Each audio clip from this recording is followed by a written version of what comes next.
Bienvenidos a Estrategia, el podcast de Global Strategy. Soy Javier Jordán y hoy cambiamos los papeles porque el que nos va a contar cosas en esta ocasión es Alberto Bueno. Alberto, ¿qué tal? Hola, ¿qué tal, Javier? ¿Cómo estamos? Muy bien. Pues nada, a ver qué nos tienes preparado. La verdad es que al final ya se le coge el gusto a esto y tenía ganas de volver, ¿no? A, a Estrategia, un nuevo episodio y la verdad es que muy contento, ¿no? Con la acogida que está teniendo. Sí, o sea, en el momento que estamos grabando esto llevamos una semana, con lo cual todavía es pronto, ¿no? para hacer así una evaluación de las métricas y demás. Pero el eco que está llegando y luego el número de visitas, de reproducciones y demás es bastante positivo. O sea que sí. Sí, a eso me refería, ¿no? La gente, bueno, pues en público también, en comentarios o por Twitter, pero también en privado, ¿no? Que pues nos han escrito, que buena la iniciativa, que muy contentos por el tema, en fin, deseándonos suerte. Y oye, pues mira, aquí que se le pone todo el cariño a este proyecto sin más ánimo que el de hablar de temas que nos gustan, ¿no? Analizar cuestiones pues de la estrategia, de la defensa. Es la verdad que te alegra y te motiva para seguir avanzando, ¿no? En próximos episodios con otros amigos y amigas, otros temas. Yo estoy contento. Es verdad Sí, que, sí, sí, estamos totalmente. empezando, claro que sí, pero La verdad es que sí, y que se agradecen mucho los comentarios del tipo que sea. También están llegando sugerencias para mejorar esto, que son muy bienvenidas porque somos novatos en esta cuestión. Entonces, todo lo que nos digan, pues es muy instructivo. Así que muchas gracias a los comentarios que hemos recibido y a los que nos puedan llegar para hacer esto mejor. También agradecemos mucho si le dais al like, en fin, todas estas cosas que ayudan a que los algoritmos nos hagan más visibles y que poco a poco vayamos levantando la cabeza en esta selva, que es el mundo del podcast, que está altamente poblada. Pues eso también se agradece considerablemente. de toda la razón ahí también. Sí, hay que dar las gracias a la gente a quienes nos escuchan, por la acogida, por los comentarios, por los consejos de mejora y también por esos likes y recomendaciones y compartir y el retweet en Twitter y todo esto, porque bueno, pues nos ayuda a darnos a conocer, ¿no? Así que contentos, seguiremos, es una motivación, es de lo que se trata. Sí, sí, sí. Vamos, aquí decididamente. Ya que nos hemos lanzado, pues vamos a por esto con todas nuestras energías. Claro que sí.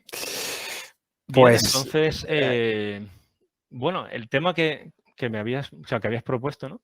Era cultura estratégica, que fue el tema de tu tesis doctoral. O sea, que de esto nos puedes decir una o dos cosas, por lo bueno, menos. se tratará de decir alguna cosa. Es el tema efectivamente que comentamos para debatir en algunos de los primeros episodios de estrategia. La cultura estratégica, que es una pues en este caso, de las hermanas pequeñas dentro de los estudios estratégicos y todos los posibles subcampos o objetos de investigación, áreas de interés. La cultura estratégica ahí se mueve, alguna vez una especie de indefinición, ¿no? De quizás demasiado soft, ¿no? Demasiado suave para quien se mueven en los estudios o los objetos más que se consideran duros, ¿no? De pura tecnología militar. Y por otro lado, bueno, pues gente que no se dedica a temas de defensa o de estrategia, esto de la cultura estratégica, ese apellido le echa un poquito para atrás, ¿no? Y, en fin, pero es muy interesante, ¿no? Y tenemos a grandes estrategas contemporáneos y ya de algunas décadas atrás que se han ocupado de ella. Y sí es cierto, y creo que eso puede tener un aliciente para el episodio de hoy, es que en el mundo hispanohablante, España quizás en particular, tampoco es un término que esté muy difundido, muy divulgado. En efecto, es un término, o sea, es un término claramente anglosajón. Y, o sea, en España, de hecho, yo creo que ahora mismo si hiciéramos una encuesta, aparte de que, bueno, habría mucha gente que a lo mejor no se dedica a estos temas y por tanto le suena como algo muy lejano, sería también difícil alcanzar consenso incluso entre la gente que trabaja sobre temas de relaciones internacionales, políticas públicas relacionadas con temas de seguridad. Es un término en España yo creo que poco definido o poco conocido de la manera en que se trata en el ámbito anglosajón dentro de los estudios estratégicos. Ciertamente creo que ese es el escenario. Así que si te parece, un primer punto no demasiado extenso, vamos a poner los ejes, un poco la base de qué es esto de la cultura estratégica, para saber de qué estamos hablando. Y luego vamos a hablar del caso español, cultura estratégica, cultura de defensa, términos distintos, que no distantes, pero diferentes. En fin, si te parece, empezamos de esa manera. Pues adelante. Vale, pues a ver, nos situamos en la Guerra Fría y los grandes paradigmas teóricos de las relaciones internacionales y en especial para los estudios estratégicos, pues el realismo y sus diferentes escuelas, ¿no? Como, pues como corriente de pensamiento privilegiada para el análisis de esas relaciones entre Estados Unidos y la Unión Soviética, esas dos grandes potencias. Y aquí tenemos a un autor, un experto, Jack Snyder, seguramente les suene a muchos ya este nombre, que en el año 77 realiza un informe para la Air Force de Estados Unidos, para la Fuerza Aérea, donde analiza o se fija en la cultura estratégica de la Unión Soviética. Y aquí es donde un poco ese momento fundacional, ¿de acuerdo? De este término, o casi, sabes que esto nos gusta mucho a los académicos, esto de el padre de la ciencia, o cuando apareció el término, bueno, pues es un momento donde se suele marcar un hito. Y así en síntesis, para que nos entendamos, lo que venía a decir Snyder es que lo que nos contaban los paradigmas de las relaciones internacionales del realismo y de los análisis tecnológicos militares y de las posiciones entre ambas potencias en el escenario internacional, etcétera, pues todo correcto, bien, pero que podemos entender también la posición de la Unión Soviética si nos fijamos en qué pasa dentro, en qué pasa en la propia Unión Soviética y cómo las élites de este actor, de esta potencia, pues piensan acerca de esa relación con la otra potencia, con el enemigo, sus motivaciones, sus intenciones y, por tanto, se fija en ese elemento interno, particular, que determina, bueno, pues esas creencias, esos valores. Esto es lo que viene a subrayar Snyder, como digo, en ese estudio. Si ese es un punto fundamental, sí. O sea, si me permites. Sí, porque claro. El realismo, además, en esos momentos, años 70, y eso puede parecer muy académico, pero veremos enseguida que no lo es y es muy relevante para los estudios estratégicos. En los años 70 hay un renacimiento del realismo, es cuando se habla del neorrealismo, impulsado por Kenneth Wolff, con su teoría de la política teoría de la política internacional, donde él, con el fin de su aspiración es crear una teoría que explique la política internacional en cualquier momento de la historia, en cualquier lugar del mundo, por lo tanto una teoría muy general. Él elimina variables para darle sencillez, elegancia a esa teoría, para darle esa capacidad de generalización y se queda en el nivel del sistema. O sea, en los inputs, en las presiones que reciben los estados en sus interacciones con otros. Por eso, por ejemplo, él pone mucho énfasis en el mecanismo del equilibrio de poder. Cuando pues hay una potencia emergente, por ejemplo, Alemania al principio del siglo XX, el resto se van a coaligar al margen de cuáles sean sus preferencias políticas internas. Nos encontramos cuando Alemania ya está unificada y empieza a tener una política más asertiva, pues encontramos alianzas casi contra natura desde el punto de vista político, como es, por ejemplo, la Francia republicana con la Rusia zarista, que es de puro antiguo régimen, o incluso entre Francia y Reino Unido, que habían estado a punto de llegar a las manos con el incidente de Fashoda y tenía una rivalidad clara en política colonial. Sin embargo, ese ascenso de Alemania va generando una coalición de contrapeso. A eso me refiero con esas presiones externas del sistema internacional. Ahí es donde se mueve Kenneth Wolff, ¿no? Entonces, el hecho de que haya un autor que diga, no, también hemos de fijarnos en qué pasa dentro de los estados es fundamental. Porque Kenneth Wolff utiliza la imagen de las bolas de billar. O sea, que la política internacional se explica bien por los choques entre ellas, las coaliciones, la distribución de poder en ese tablero de juego. Pero para él dice, para que esta teoría funcione, hemos de quitar las variables internas, no porque no sean relevantes para la hora de hacer política, pero si las introducimos para explicar una teoría, la política internacional con esa ambición de generalización plena, pues sencillamente no se puede construir una teoría. En cambio, dicen, o sea, que Paul no, o sea, no es un ignorante, esto lo hace conscientemente, y dice, si queremos explicar en un momento dado la política de un estado concreto en cierto momento de la historia y en su contexto, ahí sí que tenemos que entrar en las variables internas. Eso estaba reconocido, pero con el fin de crear esa teoría general, bueno, se habían relegado, ¿no? Un segundo plano las variables internas. Claro, Entonces, sí, por la propia parsimonia también, buscando esa de la sí, teoría. esa elegancia, sí. Eso O sea, es. que es una teoría que explique, ¿no? No que es una teoría obtusa, que ofusque, sino que explique, ¿no? Que ayude a entender mejor la realidad, ¿no? Sí, perdona, te he interrumpido. No, pero vamos, justamente es en ese momento, ese debate o esos avances en cómo pensamos, ¿no? Las relaciones internacionales y el comportamiento de los estados, ¿no? Que de lo que estamos hablando justo en ese momento de los 70.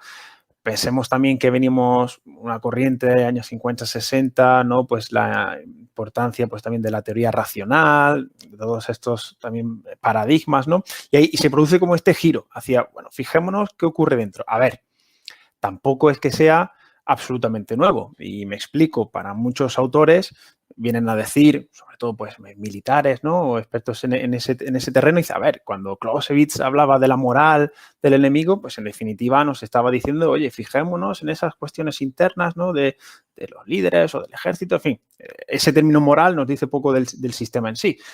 Y otro ejemplo clásico que se suele mencionar, pues es el propio trabajo canónico, yo diría, ¿no? De Leadenhart, de el modo británico, ¿no? De hacer la guerra, donde también tiene en cuenta todas estas cuestiones. Es decir, que Jack Snyder tampoco es que en ese momento fuera un innovador absoluto, pero como bien señala Javier, en ese contexto de debates intelectuales en los años 70, pues sí que pone el énfasis en esa cuestión de la toma de decisiones. Y esto es importante. Y eso es todo algo que vamos a ir arrastrando en el episodio de hoy, esta idea de la toma de decisiones. Esa teoría realista, ciertamente. Porque en el ámbito de la estrategia como tal, o sea, y sobre todo en la estrategia práctica, la cuestión del amor de la población es fundamental. Claro. O sea, por ejemplo, la teoría del poder aéreo estratégico en el periodo de entreguerras se justifica el bombardeo de la población civil sabiendo, bueno, pues que eso es un crimen de guerra. O sea, que es bombardear a población no combatiente.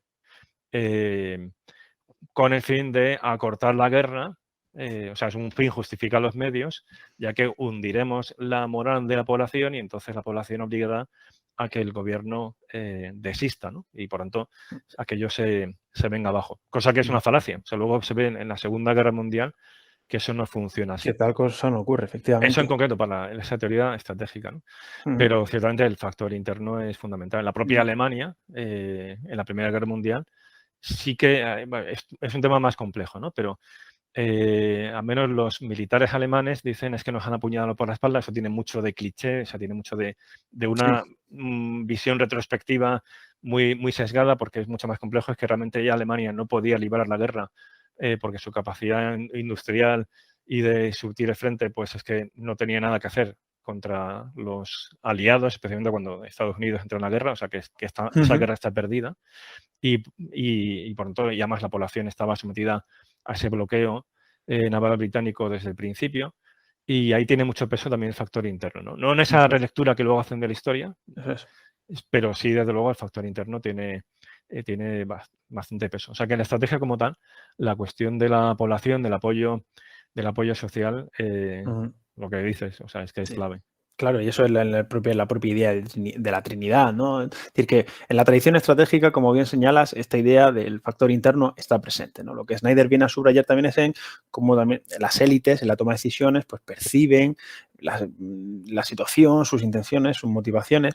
En definitiva, se empieza a crear un puente, una conexión entre lo material y las ideas para incidir en ese momento clave, ¿no? La toma de decisiones, ¿no? Bueno, pues en algunas de las cuestiones, por ejemplo, que en el episodio 2 con Guillaume Colomb se ponían sobre la mesa, pues se podría ser parte, ¿no?, de esa explicación, entender cómo se ve, cómo se interpreta, etcétera. Eso que dices es súper interesante porque para quienes han estudiado relaciones internacionales, digamos que va de suyo, pero para la enorme cantidad de gente que está interesada en esos temas, el objeto principal del estudio de la política internacional es explicar esto, o sea, el comportamiento de los estados, o sea, por qué se toman unas determinadas decisiones. Y además, desde su origen, o sea, las relaciones internacionales como disciplina surgen, se suele decir, ¿no?, con la cátedra de Aberystwyth en Gales en 1919. La fecha no es baladí porque es un año después del fin de la Primera Guerra Mundial.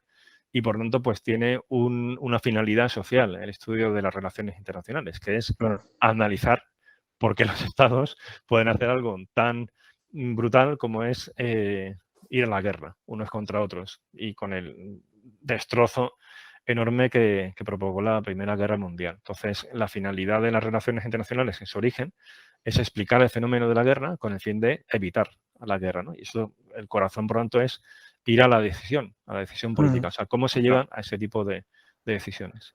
Por otro lado, en efecto, ahí lo que tú dices, ¿no? O sea, la cultura estratégica de esa sociedad y en particular de las élites, de aquellos que influyen sobre la toma de decisiones, es nuclear. Tal cual, es ir al núcleo del poder como tal, ¿no?, de esa decisión, ¿no?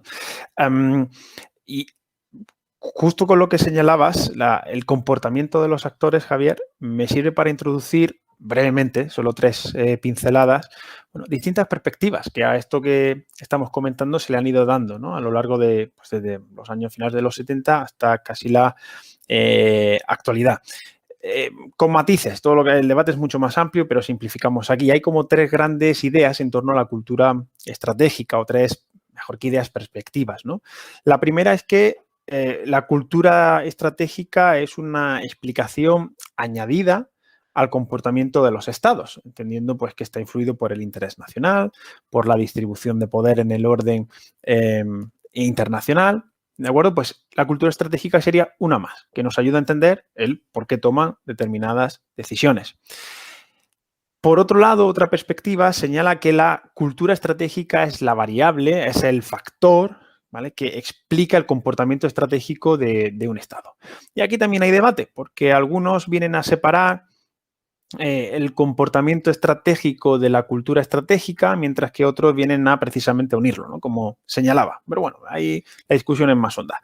Y ya en tiempos más recientes, al calor pues, de nuevas teorías constructivistas y todas estas cuestiones académicas, que tratan de explicarlo a través de la construcción del discurso, ¿no?, analizando pues la posición de los actores, cómo se ven, una posición más discursiva, lo que se llama. Bien, a grandes rasgos, como digo, hay un gran debate desde el año mediados de los 90, el que se llama el debate Johnson-Gray, en el que el primero pone ese acento, ¿no?, entre esa separación entre el comportamiento estratégico y la cultura estratégica. Colin Gray, que en el episodio 1, cuando hablamos de los estudios estratégicos, pues ya lo mencionamos, un autor casi con reverencia de cabeza. Sí, absolutamente. Desde que tienes los libros, ¿no?, ahí en la mesita de noche, pues ahí los tenemos, los libros de Colin Gray, pues viene a acentuar esa primera cuestión, ¿no?, que es una variable más que explica el comportamiento pues junto con el orden internacional, el interés, la distribución de poder en el orden internacional, el interés nacional.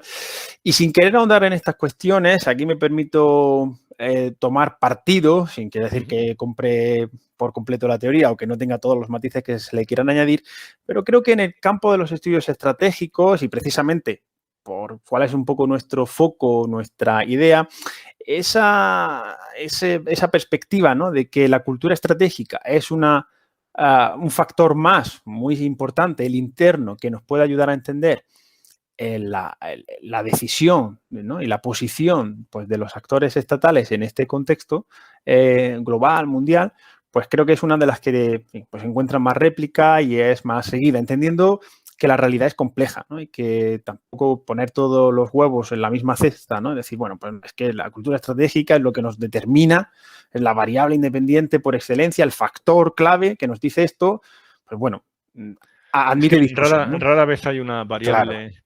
O sea, hay un factor único que es el factor determinante. Te puedes encontrar factores que sean necesarios, es decir, que si no está ese factor presente, pues pues no se da el fenómeno como tal.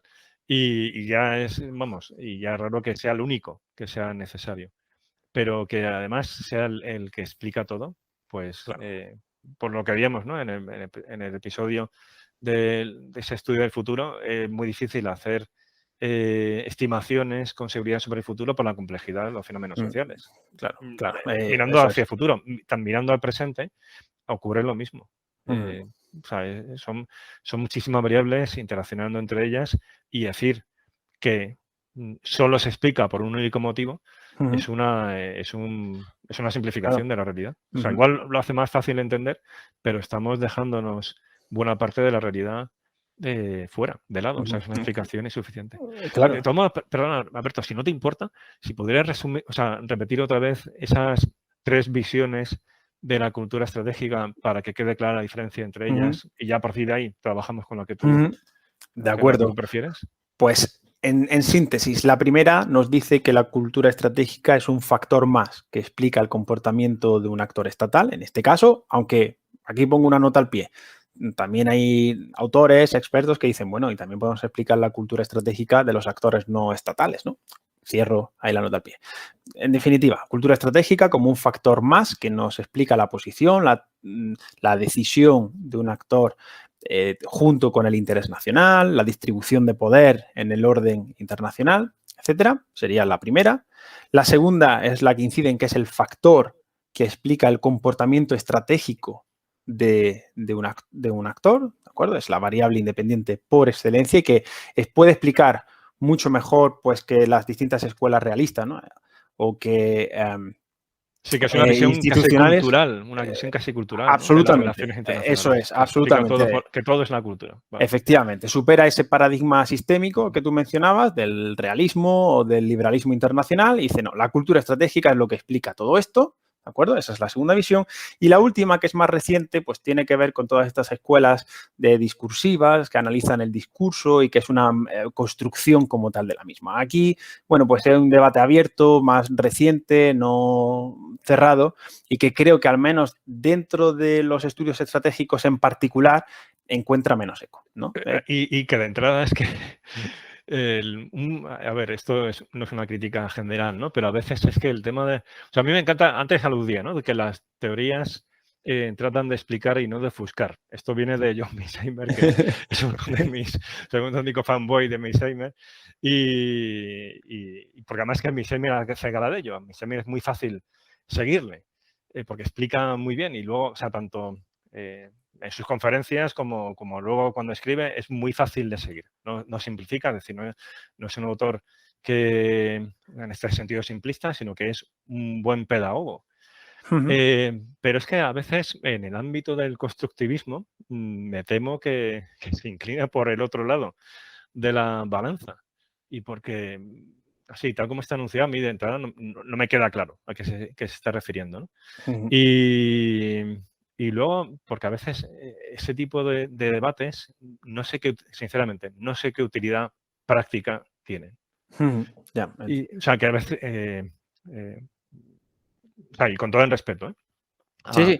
A Bueno, quienes pero esto es trabajan un ese ámbito. debate también que hay, ¿no? En propia, Ujú, bueno, internacional, pues constructivismo, otros llevan sí. desarrollos mucho más A ver, que recientes. luego tienen muchos elementos que son interesantes. O sea, el dilema de Ujú. seguridad, que es con eso, cuando un Eso es. Estado toma medidas para mejorar su seguridad y sin querer provoca al otro y entonces el otro va y responde y también toma medidas y el primero cree que se han confirmado sus sospechas, con lo cual se arma más y el otro más, pues al final se puede desembocar en una carrera de armamentos, incluso en un conflicto armado que ninguno de los dos quería. Eso tiene muchos elementos del constructivismo, es decir, de percepciones del uno sobre otro, de que hay Claro. una animosidad construida socialmente, no Ujú. hay una animosidad real, sino que hay, por ejemplo, el constructivismo puede decir cosas. Por eso digo que, o sea, no es una crítica general en absoluto, o sea, tiene muchas cosas que son aprovechables, ¿no? Ujú. Pero sí es una apreciación que a veces no es fácil leer a esos autores y luego a veces el debate va a un nivel de abstracción que desde el punto de vista práctico es el so what, ¿no? De los anglosajones. Y bueno, ¿y esto qué? O sea, Sí, ¿para sí, qué? eso es. Con lo Eso cual no es. me extraña que esto tenga poco eco luego en los estudios Claro. estratégicos.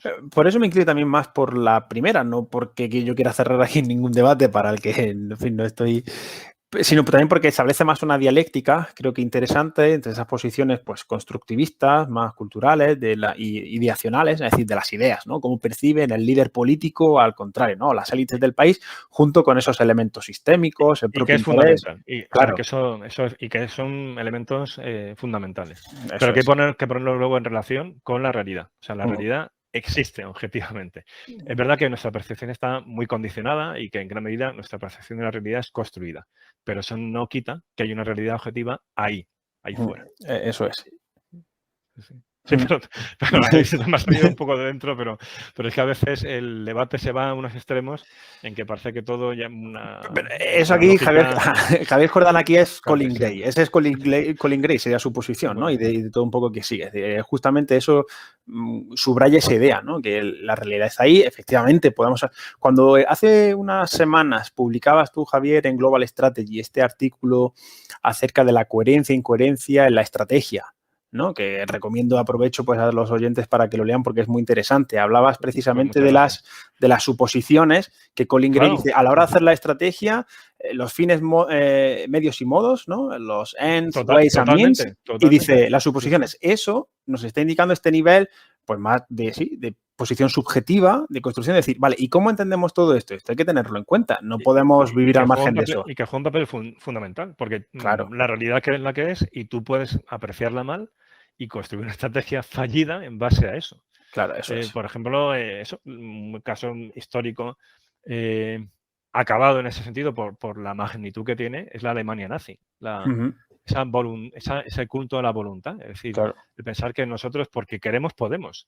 Uh-huh. Pues no, por la disparidad de recursos es tal entre la Alemania nazi y la Unión Soviética que cuando entran allí no es como pensaba Hitler, damos la patada en la puerta y aquello se cae, se desmorona. Al principio da esa impresión cuando empiezan a ser esas grandes bolsas, pero luego se encuentran que empiezan a salir divisiones y divisiones y que aquello, por mucho que le eches voluntad, no van a llegar a Moscú, como le llaman diciendo los generales, pero la élite nazi está obcecada, está envuelta en una percepción divorciada de la realidad que le lleva a ese monumental error estratégico. Claro. Luego, esos factores son fundamentales. Sí, sí. Pero un poco me iba a decir, pero la realidad es la que es.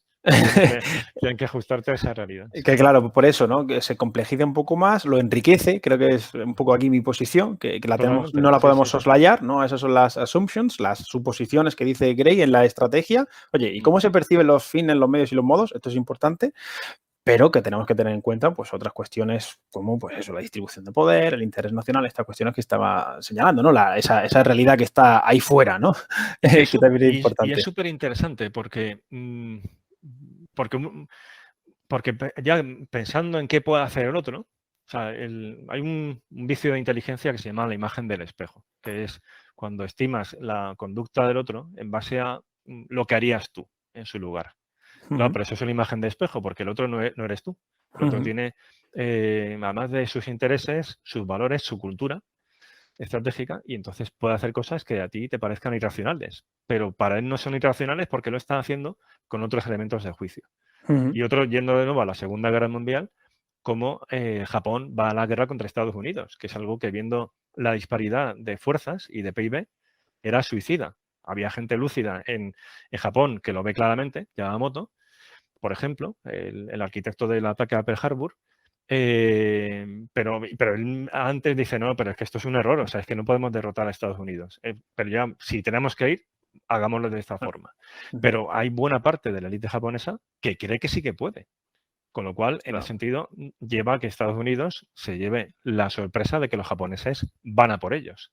Contra una disparidad de fuerzas que no tenía mucha explicación.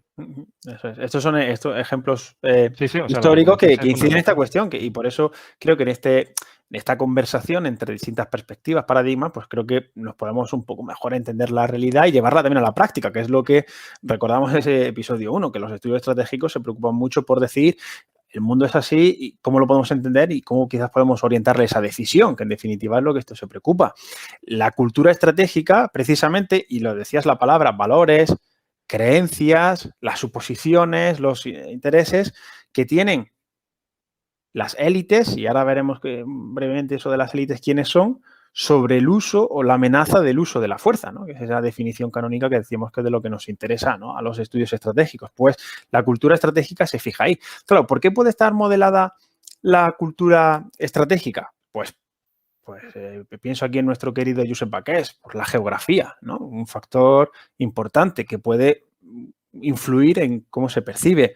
En la cultura política, que es un término que a los politólogos pues nos sentimos cómodos en él, que en definitiva la cultura política se refiere a las costumbres, a los usos, valores, ideas, prejuicios hacia el sistema político, ¿no? Y hacia los actores del sistema, así dicho brevemente, pues esto también puede influir a su vez en la cultura estratégica, por supuesto en la historia del propio país o en este caso, o del el rival, el adversario que pretendemos entender, pues también podemos pensar en cuál es la historia, ¿no? De dónde vienen, cuáles pueden ser esas lecciones que hayan extraído o qué momentos, ¿no?, atrás en el tiempo les hicieron pues cambiar o no su posición respecto a terceros actores. Todo esto puede influir en esa visión sobre el uso, la amenaza del uso de la fuerza, ¿no?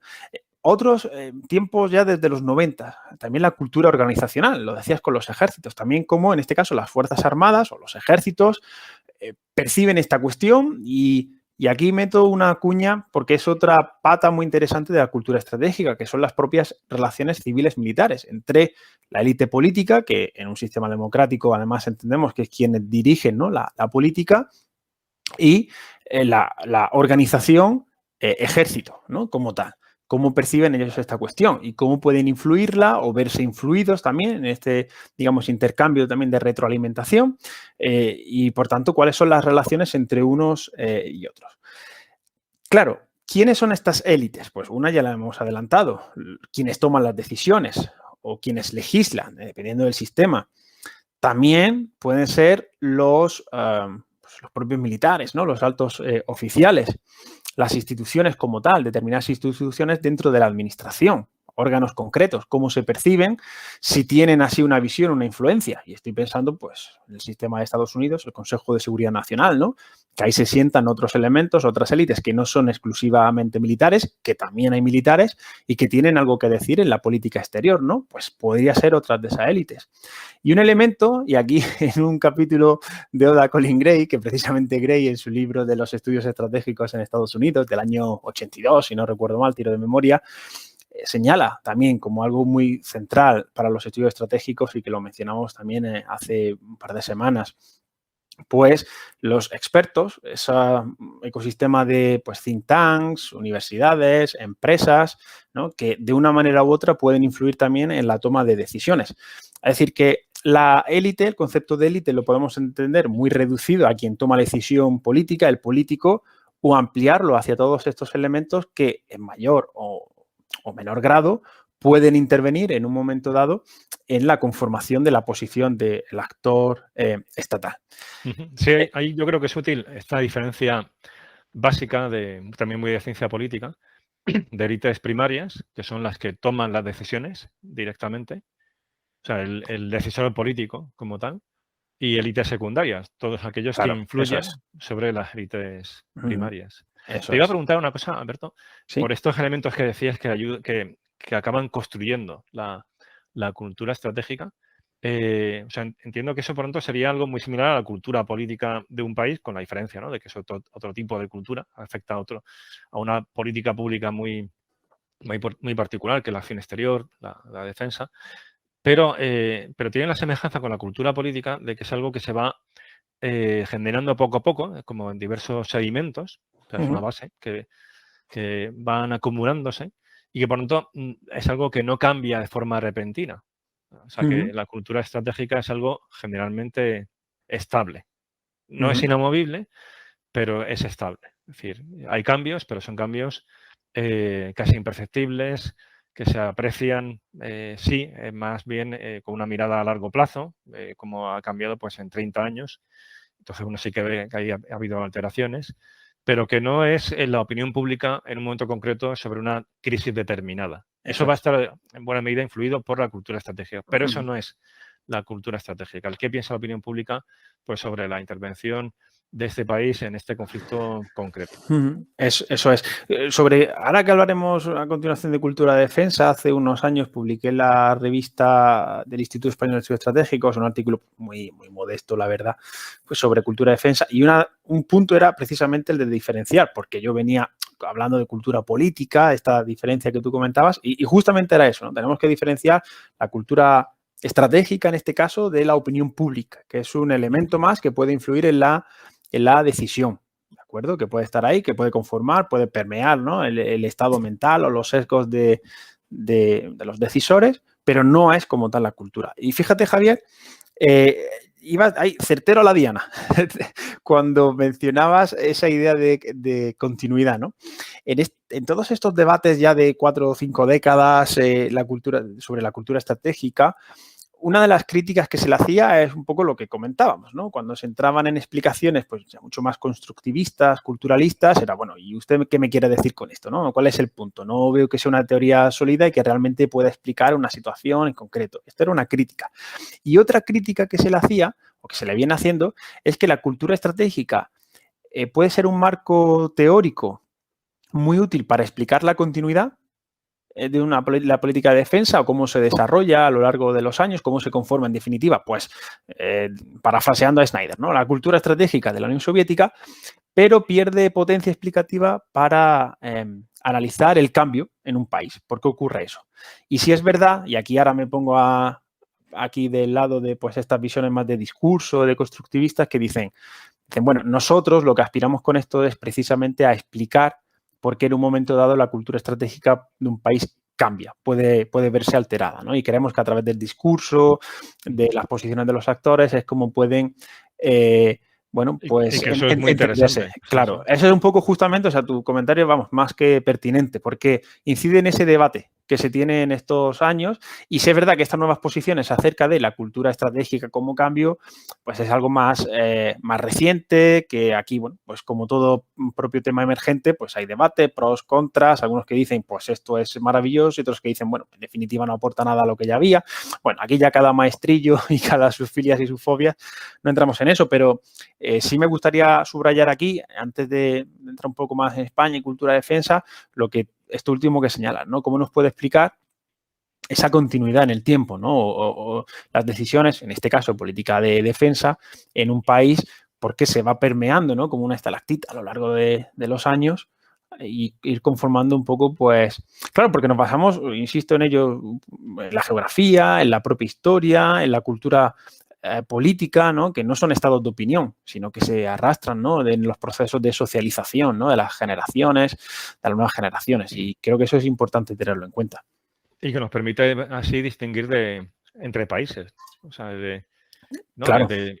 Por ejemplo, es muy diferente la cultura estratégica, tal como la defines, de España respecto a la de Francia, por ejemplo, o respecto a la de Reino Unido, o la diversidad de culturas estratégicas, por ejemplo, entre Francia y Alemania, que es uno de los grandes obstáculos que se menciona siempre cuando se habla de una política de verdad común de seguridad y defensa de la Unión Europea, que es que las dos locomotoras tienen culturas estratégicas sensiblemente distintas en materia de acción exterior. Eso es. Digo más, nos permite también criticar, ¿no? Cuando ponemos el énfasis en un estado de opinión pública que entre dos países puede ser en un momento dado parecido, por ejemplo, intervenir en un tercer país en una operación militar y cómo los dos países aliados que participan en la misma misión con porcentajes de apoyo popular muy similares, sin embargo, las ROEs, los sistemas de armas tal, que envían, etcétera, son muy distintos. Eso ¿no? es fundamental, sí, eso que dices es clave, porque muchas veces se escucha, ¿no? Pues las ROE están ajustadas que, por ejemplo, llevan las Fuerzas Armadas Españolas cuando operan en el exterior y que eso no es algo arbitrario, o sea, que eso es decisión política, claramente, pero no depende exclusivamente de ese político, sino que eso está marcado en la cultura estratégica, como uno de los factores más. Sí, hay otros factores y puede haber diferencias entre un partido político y otro. pero que no operan en el vacío esas decisiones Eso políticas. es. Y que la Eso. cultura estratégica influye mucho, por ejemplo, pues en algo tan práctico como son las ROEs, las reglas de enfrentamiento, cuando se va a una misión en el exterior. Eso es, eso es. Pues muy interesante. Llegados a este punto, si te parece, podemos, y ya que empezamos a hablar de países y de España, dar Sí, el sí, salto a esa segunda parte, porque creo que hay que mencionarlo en España, cultura de defensa.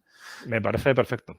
Vale, pues que además de esto era uno de esos temas que también pues en mi tesis abordé algunos de los Sí, aspectos. sí. Claro, en España esto de cultura estratégica, bueno, lo mencionabas en su momento, ¿no? Los estudios estratégicos pues son un área de estudio pues más reciente, son temas que han tardado más en aparecer en España, etcétera, etcétera. Y además hemos venido usando otro concepto que es el de cultura de defensa. Y fíjate que seguro que a buena parte de quienes nos escuchen, al menos quienes los hagan desde España, pues le va a sonar seguro, ¿no? Y que ya no tiene tanto que ver con las élites, sino tiene más que ver con la sociedad. Sin buscar ninguna definición académica ni nada por el estilo, por supuesto, pero la cultura de defensa tiene que ver básicamente con cómo se concibe por parte de la sociedad pues las funciones de las Fuerzas Armadas, ¿no? Como parte de la política exterior y la imagen que tienen las Fuerzas Armadas entre la población, con un objetivo, como política pública que es pues que la sociedad pues apoye el gasto en defensa, apoye el despliegue perdón, en misiones en el exterior, etcétera, etcétera, ¿no? Esa ha sido la política, perdón, de promoción de la cultura de defensa que desde pues hace varias décadas, desde ya de los 80, pero especialmente desde finales de los 90, principios del 2000, ¿no? Pues se desarrolla en España por parte del Ministerio de Defensa y de las Fuerzas Armadas, tiene este objetivo, se centra en la población. Y a mí esto me parece fascinante, porque aquí hemos invertido, si no las tornas, mejor dicho, ponemos el acento en otro sitio. No nos fijamos tanto en la élite, sino que venimos a decir, lo que viene a explicar nuestro comportamiento es que la sociedad, la ciudadanía española, pues no apoya o tiene una mala imagen de las Fuerzas Armadas, etcétera. Y de ahí que pues, el Ministerio de Defensa, las Fuerzas Armadas, pues hayan querido poner en marcha multitud de acciones para tratar de revertir estos, en principio, pues opiniones, percepciones negativas.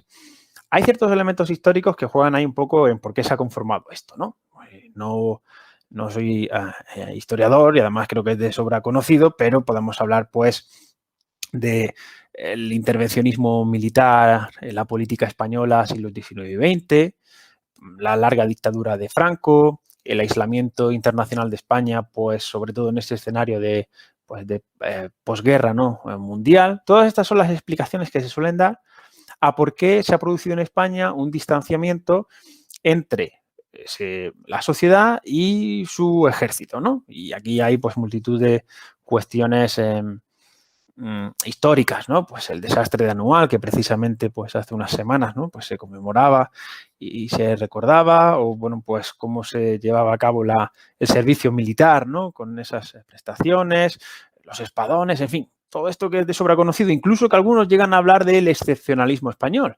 Que aquí creo que afortunadamente pues cada vez hay un mayor número de historiadores, ¿no? Que vienen a decir, bueno, lo del excepcionalismo español tiene el recorrido que tiene. No hace falta más que levantar un poco la vista hacia el horizonte y ver que estos procesos políticos se han dado también en países europeos durante los siglos XIX y XX, ¿no? Por supuesto, con diferencias, llevando las distancias, pero que es difícil sostener la idea de un excepcionalismo español. Pero bueno. El siglo XIX fue convulso en toda Europa. Eso Y el XX no digamos. Y el 20 no digamos.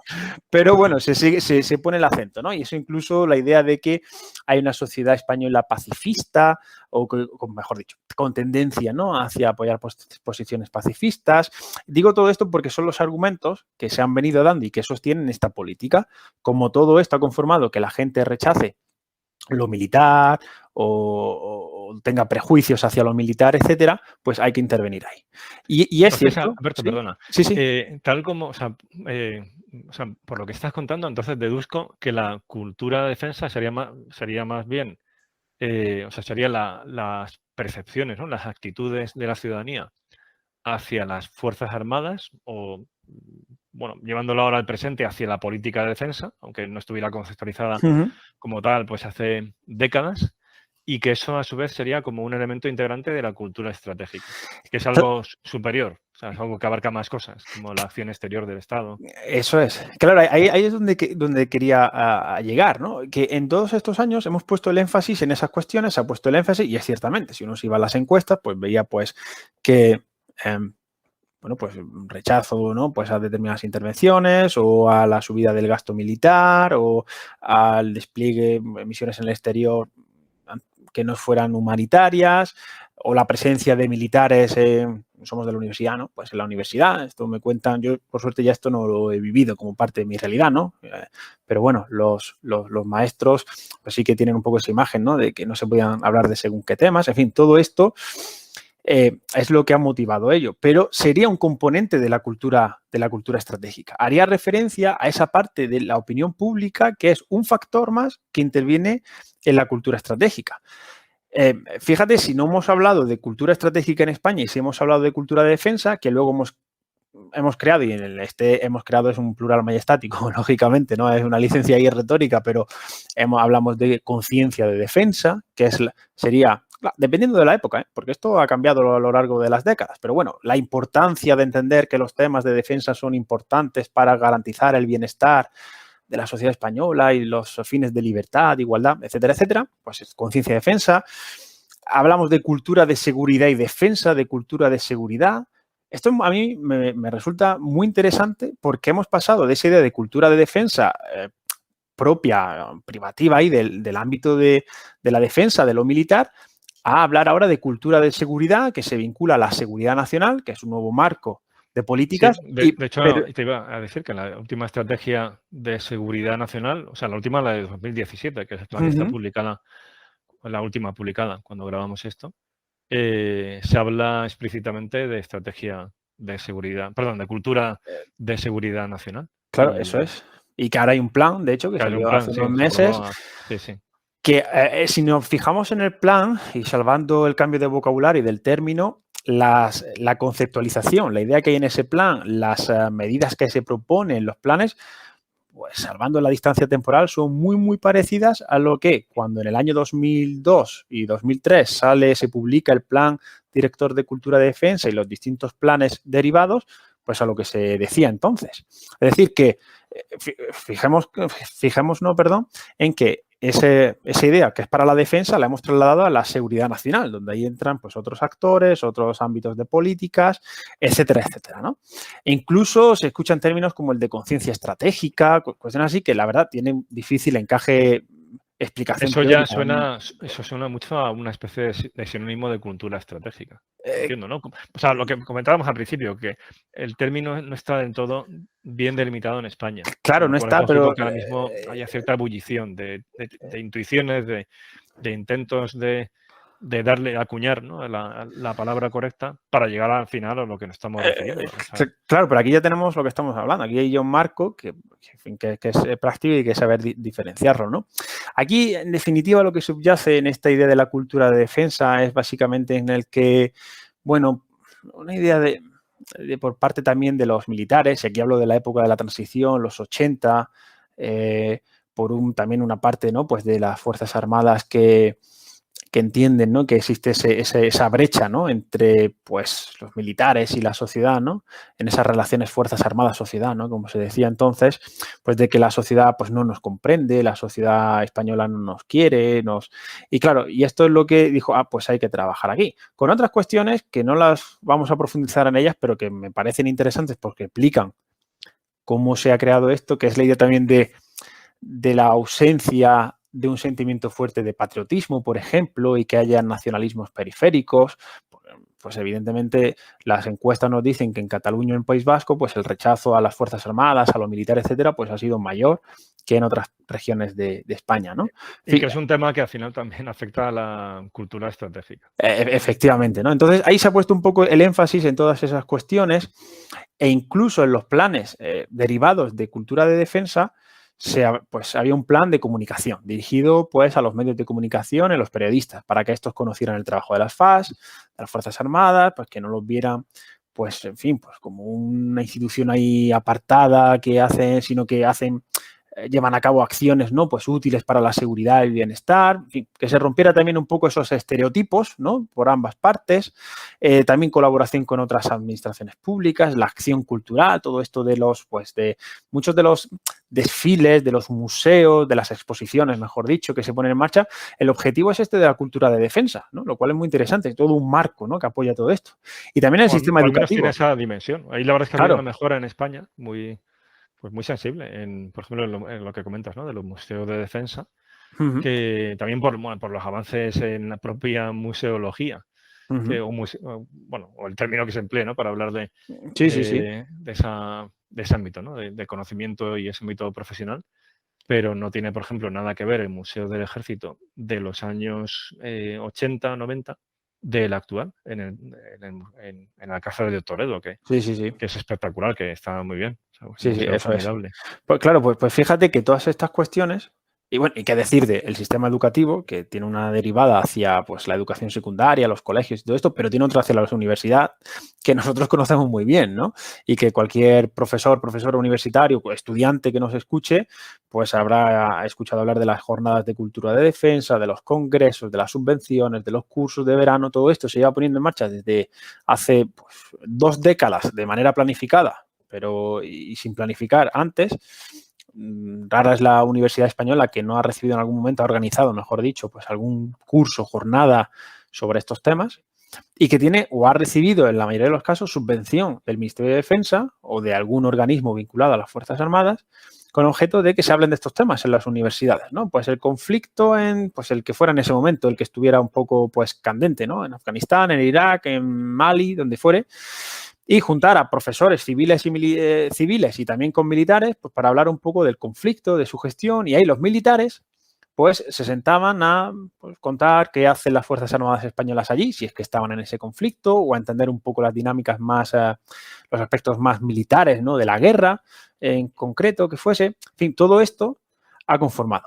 Lo que a mí me resulta aquí interesante son 2 cosas. La primera, una que ya he señalado, que el foco se ha puesto en este elemento de opinión pública de la sociedad que en definitiva es un factor más que influye en la cultura estratégica, pero no es la cultura estratégica en sí.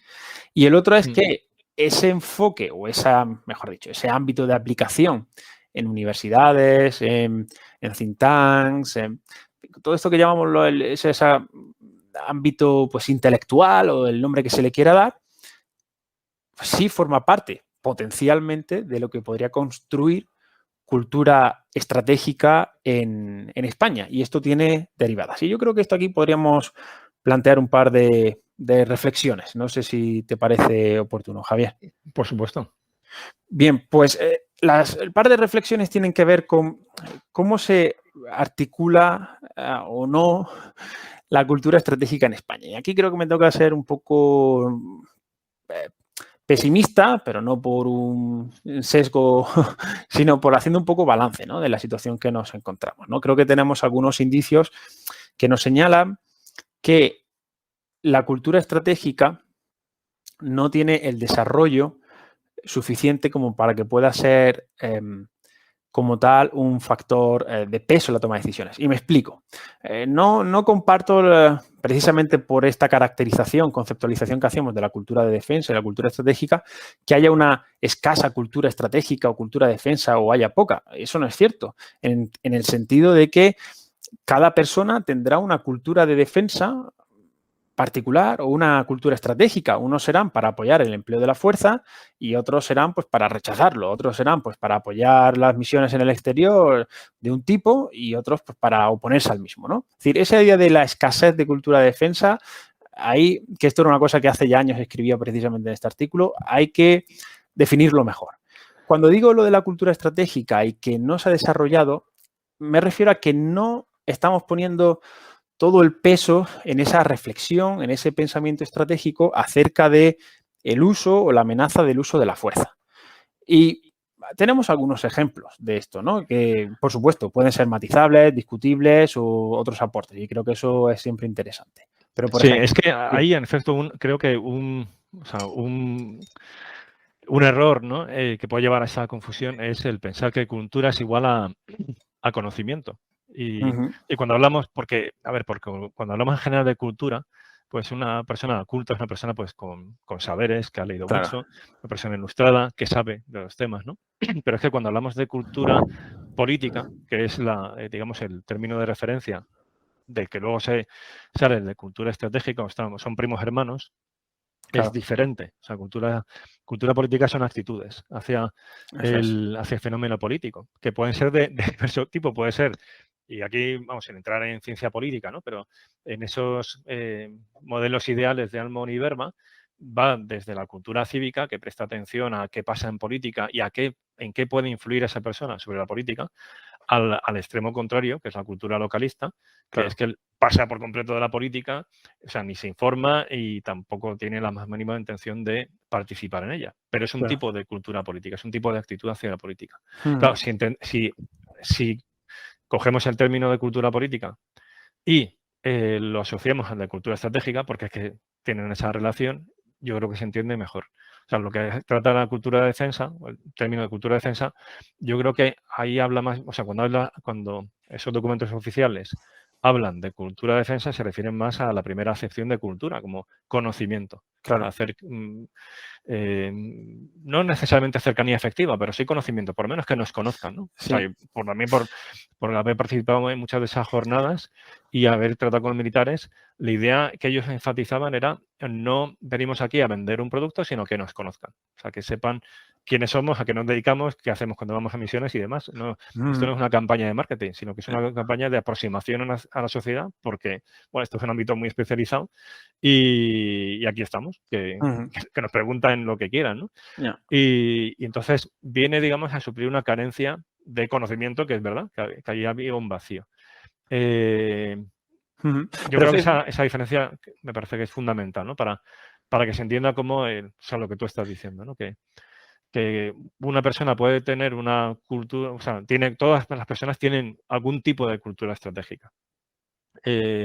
Pero puede ser opuesta luego en cuanto a los contenidos. Por ejemplo, esa idea de para qué sirven unas Fuerzas Armadas, qué tipo de misiones han de realizar, cuál debe ser el fin último de la política de defensa, en qué medida debe estar o no vinculada a la acción exterior. Son diversas percepciones de distintas culturas estratégicas, pero no es una falta de cultura estratégica. Sí. Y yo creo que esa idea de la escasez de cultura, en este caso defensa, que es una frase, ¿no?, que escuchamos repetidamente, creo que... Porque utilizan el término de cultura igual a conocimiento. Eso es, pero fíjate, añado yo una cuestión, que la parte afectiva en algunas de estas acciones también está, ¿no? Cuando se hacen, por ejemplo, pues desfiles militares o juras de bandera y se invita a los civiles, además hoy en día que ya no existe el servicio militar obligatorio en España, sí se quiere ese elemento afectivo y nos podemos encontrar que a ese evento acudan personas pues que pues les gustan mucho las Fuerzas Armadas, no tienen nada en contra, todo lo contrario, ¿no? Les encanta y todo esto, pero podría dar la paradoja de que a lo mejor se opongan por razones X a objetivos de la política de defensa. Entonces, claro, ahí desde el punto de vista que a nosotros nos interesa el análisis de cómo se desarrolla esa política, podríamos entrar, ¿no?, en una aparente contradicción entre lo que buscamos y lo que pretendemos, porque... Eso es súper interesante, porque, porque si preguntamos, o sea, si vemos los resultados de las encuestas sobre las instituciones más valoradas, una de las más apreciadas por la ciudadanía son las Fuerzas Armadas. Eso es. Y sin embargo, antes decíamos, la cultura estratégica española no tiene que ver nada con la francesa. Claro. Las roles de los españoles, de los españoles, son mucho más limitadas cuando van al exterior. Claro, eso es. Y cuando nos ponemos a analizar determinados tipos de apoyo ¿no?, hacia determinadas operaciones en el exterior, no difiere. ¿Qué pueden hacer dentro de la misión? Claro, no, incluso un paso anterior, ¿no? El propio apoyo a la misión, ¿no? Al que España esté allí, pues los porcentajes no difieren sustancialmente en la opinión pública de nuestro entorno, ¿no? A lo mejor pues hay un par de puntos arriba, un par de puntos abajo, ¿no? Es decir, que esta idea de que la sociedad, como es, puede haber rechazo, bueno, pues es que rechazo puede haber en todos los países. De hecho, hay colectivos contrarios, ¿no?, a la política de defensa o antimilitaristas o como se le quiera llamar, muy activos, pues en los propios Estados Unidos, ¿no?, que en muchas ocasiones son el origen de muchos de estos colectivos, ¿no? Y eso no impide que luego el debate vaya por otros derroteros. Por tanto, yo pondría aquí un poco de precaución o matizaría mucho este los términos en los que en los últimos años hemos debatido en España acerca de esta idea de la cultura de defensa, la de su escasez, a quién convencemos y a quién hay que convencer, porque a lo mejor si organizamos una jura de bandera, pues a la misma van a acudir gente que ya está convencida de que los militares pues no, y las Fuerzas Armadas no son nada malo, ni van a dar un golpe de Estado, ni nada de esto, ¿no? Como se pudiera tener los prejuicios antiguamente, ¿no? Entonces yo creo que ahí, efectivamente, como tú señalas, Javier, hay que comenzar a deslindar unos ámbitos de otros y poner el acento, desde mi punto de vista, en esta idea de la cultura estratégica, porque quizás nos puede decir algo más, ¿no? Y aquí es lo que ese par de reflexiones al que mencionaba sirvan como ideas, ¿no? Para abrir boca a un debate más interesante. Podemos pensar, por ejemplo, en el rol del Parlamento. El Parlamento español en la cultura, perdón, la cultura de defensa, no, en la política de defensa, ¿no? Como tal. Pues vemos que la Comisión de Defensa, en muchas ocasiones, pues bueno, pues los temas que más debate suscitan o que generan mayor atención o donde los diputados ponen pues más acento, no son esas cuestiones sustanciales de política de defensa en sentido estratégico, sino se hablan pues a lo mejor de cuestiones como el empleo que una determinada fábrica o base militar pueden crear en tal territorio, o que si el ejército se ha desplegado en no sé dónde y ha ocasionado tales problemas.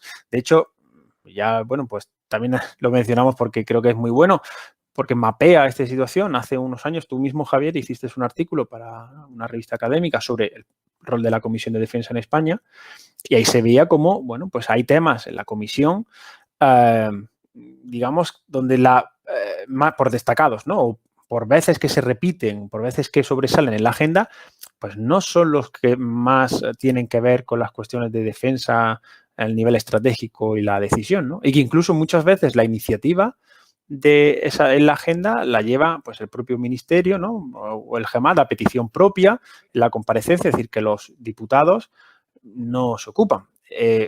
Un segundo elemento, analizando un poco los perfiles de los diputados, bueno, pues vemos que hay, bueno, pues hay un poco de todo, ¿no? Hay diputados que están allí que ya acumulan algunos años, mientras que otros pues no tienen un bagaje previo amplio, ¿no? También es una cuestión que ha salido muchas veces, ¿no? Ha sido debatida, ¿no? En los propios ministros y ministras de defensa en España, ¿no? ¿Cuál era su bagaje previo? Si habían tenido algún tipo de vínculo, no ya con la defensa, sino con a lo mejor relaciones internacionales u otro parecido, ¿no? Recuerdo hace unos años, fíjate aquí una pequeña anécdota, estaba el profesor Pablo Oñate, catedrático en la Universidad de Valencia, en un seminario en la Facultad de Ciencias Políticas de Granada, un seminario privado para los profesores que allí estábamos y una investigación que estaba llevando a cabo, y señalaba un poco esta idea de que la Comisión de Defensa aterrizan, tampoco quiero darle un sentido peyorativo a ese aterrizar, simplemente que, bueno, pues eran designados. Un perfil importante de los políticos que ahí llegaban era porque, bueno, se entendía como una comisión que podía dar prestigio para carreras políticas futuras, no porque en sí se fuera un gran especialista, ¿no?, en esa materia. Bueno, pues ahí tenemos un elemento a la hora de cuál es la visión de la élite política, en este caso, acerca de la cultura estratégica. Y en este caso, más allá de si tienen o no tienen, insisto en ello, es que a lo mejor no tienen conformada una idea acerca de qué implica ese uso o amenaza del uso de la fuerza en la acción exterior del Estado, ¿no? Es que al final sí. la pregunta última que yo creo que se ha de responder y que va a estar en buena medida determinada por la cultura estratégica de quien responda a ella, sea la élite política o aquellas personas a las que haces una encuesta, una consulta así pues a la población, es ¿para qué sirven las Fuerzas Armadas? Claro. Esa es Claro. una cuestión esencial, ¿no? O sea, si la cultura estratégica final es cuál debe ser el comportamiento de nuestro Estado en el exterior, que en definitiva responde al objetivo de qué lugar queremos que ocupe nuestro país en el mundo, Eso que al es. final sería este triángulo de la estrategia. Esos tres elementos serían los fines. Luego, cuál queremos que sea nuestro comportamiento, y ahí estamos articulando medios y modos, ¿no? Pero al final la cuestión esencial es qué lugar queremos ocupar en el mundo, lo cual lleva a esa otra cuestión que antes decía de para qué sirven nuestras Fuerzas Armadas en relación a Sí, eso es. ese interrogante, ¿no? Claro. Y eso es, yo creo que es algo que está ahí pendiente, ¿no? Porque hay muchos factores que influyen sobre esa cuestión. Antes hablabas del tema de los separatismos y que tiene su peso Sí, sí, sin tanto en la duda. construcción de la identidad nacional como en esta pregunta. Es decir, si nos interrogamos sobre qué lugar ha de ocupar España en el mundo, pero antes de nada no llegamos a un acuerdo sobre qué es España, pues ya mal vamos. Entonces, primero hemos de tener una visión compartida, o sea, un proyecto, país, y ya trasladamos ese proyecto a su dimensión exterior, a su dimensión internacional. ¿Y qué rol juegan ahí las Fuerzas Armadas? Eso es. Fíjate en lo que dices, visión compartida, me ha recordado algunos de los subtítulos que se le han dado a las estrategias de seguridad nacional, ¿no? que se han publicado 2017, 2013. España publicó su libro blanco de defensa en el año 2000. Su revisión estratégica de la defensa, pues a propósito del 11 de septiembre y, en fin, el inicio de la guerra de Afganistán y todo esto, 2003. Desde entonces no se ha hecho un ejercicio parecido, ¿no? Eso por parte de la defensa, alcanzamos ya los 20 años y el mundo, hombre, pues vamos a asumir que ha cambiado un poco, ¿no? Y no hay ese ejercicio de político, de impulso político, de llevar a una reflexión, al menos, ni siquiera ya esa respuesta de qué somos como país, como tú señalas, Javier, sino de, bueno, y la política de defensa, que más allá de que sí es cierto que luego en otros documentos se pueden entrever, pero no hay como tal ese ejercicio de reflexión. E incluso en las estrategias se habla de visión compartida o de propósito compartido. En principio, nadie puede estar, ¿no? Pues sobre si llegamos a un consenso y tal, es algo positivo, pero también quizás por esa idea de que hay que construir consensos o visiones compartidas, me pregunto desde esta Sería idea, muy bueno, sí. Claro, si por otro lado también nos echa en falta el ser más, el tener una visión más asertiva, más concreta, es decir, poder definir exactamente cuáles son, por ejemplo, eso que señalabas, los intereses nacionales, que supone tomar partido en unas situaciones u en otras, más allá de cuál fuera, es el propio ejercicio de la reflexión. Si uno se va... Nuestro amigo común Guillén Colón insiste mucho en esa cuestión. O sea, Claro. la falta que hace una nueva revisión estratégica Sí, de la defensa. Porque claro. además es que la anterior tenía como horizonte temporal 2015, Claro. pues ya llevamos, es verdad que vale, sí, ha habido pues alguna directiva de defensa nacional pues más reciente y estrategias de seguridad nacional, pero esa reflexión multipartidista, introduciendo en la ecuación a la sociedad civil, a la comunidad de think tanks y medios de comunicación, empresarios, o sea, actores sociales, claro. Eso es clave. Sí. Sí. Para responder al final a esa pregunta, es decir, qué lugar queremos ocupar en el mundo y en lo que respecta a defensa, en qué podemos contribuir para ese ejercicio. Sí, claro, totalmente. No, incluso en las estrategias, que me la mencionabas una, desde mi impresión, ¿no? Pero cuesta vislumbrar cuáles son los fines definidos, ¿no? Los medios que se pretenden, cómo hacerlo, ¿no? Se habla, por ejemplo, de una posición, mejor dicho, clave en España en los últimos años, ¿no? El multilateralismo, ¿no? España, el apoyo a los acuerdos multilaterales, los organismos multilaterales, perdón. Muy bien, pero ¿cuál es el fin? O sea, ¿para qué queremos? Bueno, ¿para qué queremos? Por supuesto. Claro, y fíjate que o sea, eso está muy... Sí, perdona. No, simplemente decir que se ha confundido ahí el fin con el cómo lo vamos a hacer. No, nuestro fin es con el fin. Claro, confundir apoyar los organismos multilaterales. Eso no es un fin. Eso me está usted diciendo cómo lo vamos a hacer. Pero ¿para qué queremos estar allí? Es un buen medio y además es un medio decente y que dentro de la visión española parece, ¿no?, que es propio, ¿no?, de nuestra posición no es el último. O sea, y además, ya en un sentido más pragmático es vamos a jugar eso, vamos a jugar limpio. Y al mismo tiempo, bueno, ¿en qué nos van a beneficiar esos foros internacionales? ¿De qué nos van a servir? Eso es. Y no es una pregunta cínica, o sea, es lo que hace cualquier país mínimamente responsable. No, claro, no, si queremos potenciar determinado interés, el que fuere, pues habrá que ponerlo sobre la mesa, ¿no? O incluso decía, apoyar eso como una respuesta tautológica, no recuerdo la frase, pero la construcción europea para el futuro europeo. Bueno, Ya, pero ¿para qué? ¿Y a qué aspira Europa entonces en el mundo y quieres contribuir a ello, ¿no? De nuevo, me ¿Y en qué nos parece, puede beneficiar? O sea, para nosotros Europa claro, es clave y yo bueno, creo que cada vez pues queda más, es más evidente, ¿no? En lo mucho que se ha beneficiado España del ser miembro de la Unión Europea y ahora más recientemente con el tema de la pandemia, pues también, ¿no? Ha quedado claro. Pero nuestro país podría ser un actor más relevante en la Unión Europea y al mismo tiempo, y esto creo que es esencial, defender mejor sus intereses en la Unión Europea. claro. O sea, que no sea pues una apuesta a fondo perdido, sino que como hacen todos los países, pues también intentar beneficiarse y que eso al final bueno, pues que todos ganemos, pero también que sea un ganar-ganar. Sí, O sí, sea, eso es. en el doble, en el doble sentido. De Unión Claro, Europea, que se beneficien ellos y que nosotros también eso nos es. beneficiemos.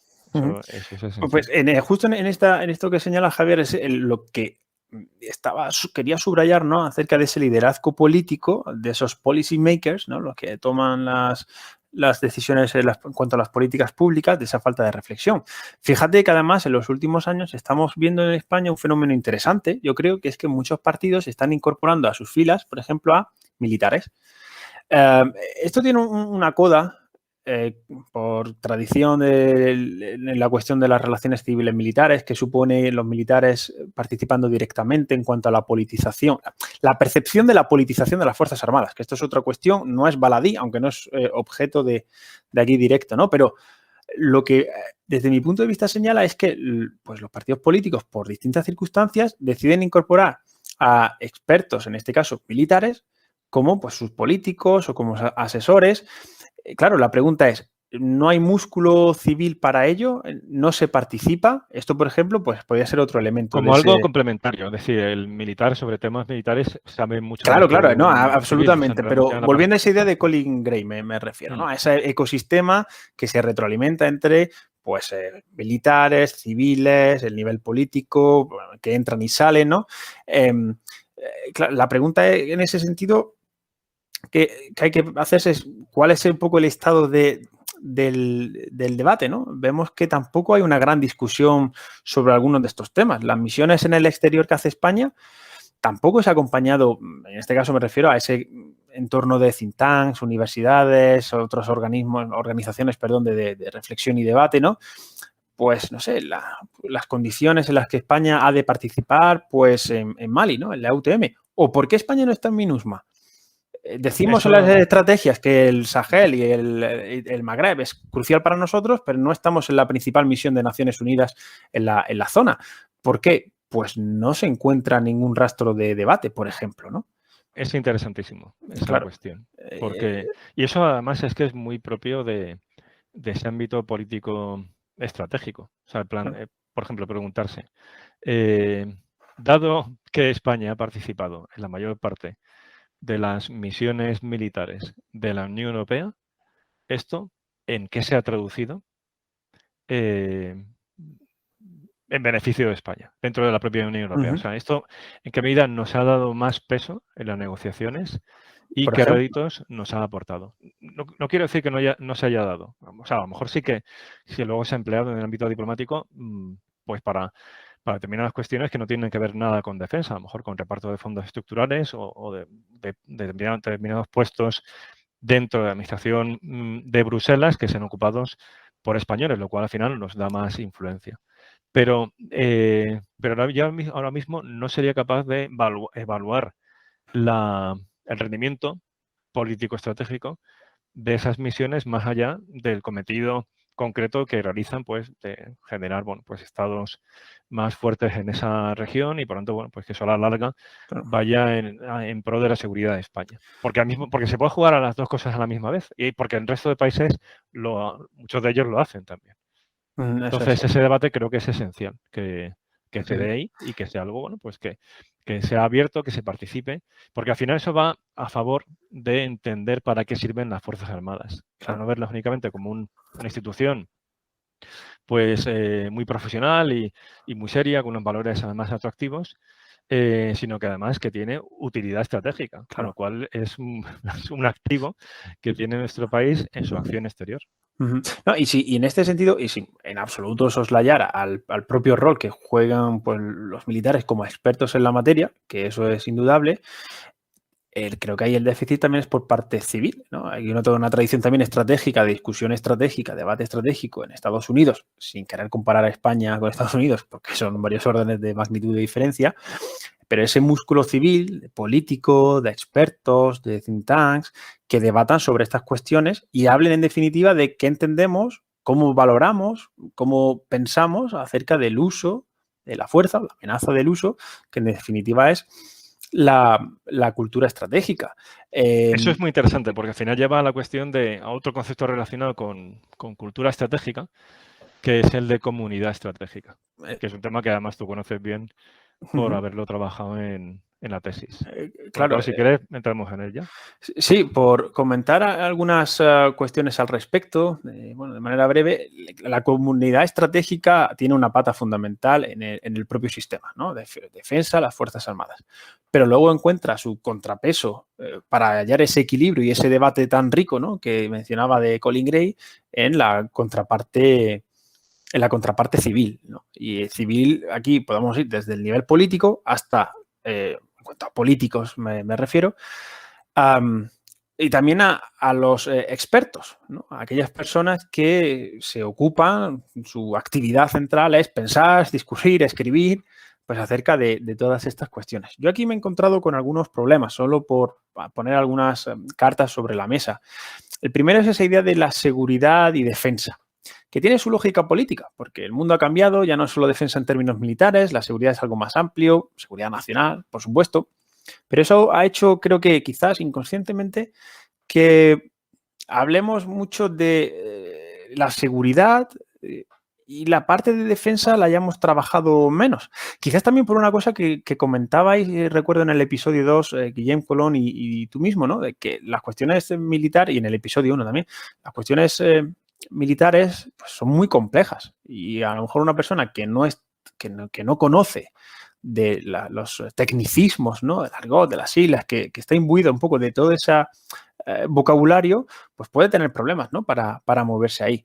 Pero creo que también tiene que ver con una cuestión de visión, ¿no? El decir, bueno, pues los civiles se ocupan de la seguridad en sentido amplio, ¿no?, en esta seguridad multisectorial, ¿no?, que hablaba Barry Buson allá por finales de los 80, principios de los 90, y lo militar, pues los militares, ¿no?, que para eso pues, son los expertos. Creo que ningún país se puede permitir el lujo de prescindir de los militares como expertos, analizando y diseccionando estas políticas, pero es fundamental que haya también expertos civiles que enriquezcan, mejor, que construyan ese debate. Porque no perdamos de vista que también las propias Fuerzas Armadas son como tal una administración del Estado. Y, evidentemente, pues como cualquier organización, un departamento universitario en la universidad o un hospital en el sistema público de salud, pues van a tener sus propios incentivos, sus propios sesgos institucionales, sus propias inercias burocráticas, que son consustanciales a cualquier organización, y por eso hace falta que esa comunidad, ¿no?, pues esté poblada por cuanto más individuos, mejor, ¿no? Que se puedan... Bueno, y hay una razón también más profunda relacionada con la propia naturaleza de la estrategia, que es que la estrategia es multidimensional. Claro. O sea, de nuevo, Colin Gray, ¿no? Colin Gray que habla de, vamos, creo que hablo de memoria, que son 17 dimensiones de la las estrategia. 17 dimensiones de la estrategia, eso es. Y tienes ahí elementos pues, de información, políticos, económicos, sociales, geográficos, culturales. Luego, es que no hay ninguna profesión. O sea, no hay ninguna profesión por sí sola, ni militar, ni dentro del ámbito civil, una profesión en concreto, que sea válida para, por sí sola, asesorar al nivel político estratégico. O sea, tiene que ser algo coral. Eso es. Tal cual, efectivamente. Hay esas dimensiones, las 17, efectivamente, de Gray, pero Beatrice Heuser también hablaba, también pone unas dimensiones, ¿no?, de la estrategia como tal.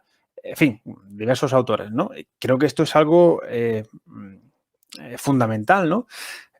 Si nos fijamos en los planes de formación en las universidades, pues tampoco vemos que haya esta formación por muchas razones, ¿no? Pues porque al final el tiempo es limitado, los planes de estudios también, hay unas disciplinas que, bueno, pues imponen sobre otras y también imponen o priorizan, ¿no?, pues su manera de entender las relaciones internacionales, ¿no? En fin, diversas cuestiones que hacen que tampoco estos temas hayan estado en la formación, ¿no?, de los estudiantes. En los últimos años, y es sorprendente, han aparecido multitud, decenas, ya he perdido la cuenta, de cursos, de másters,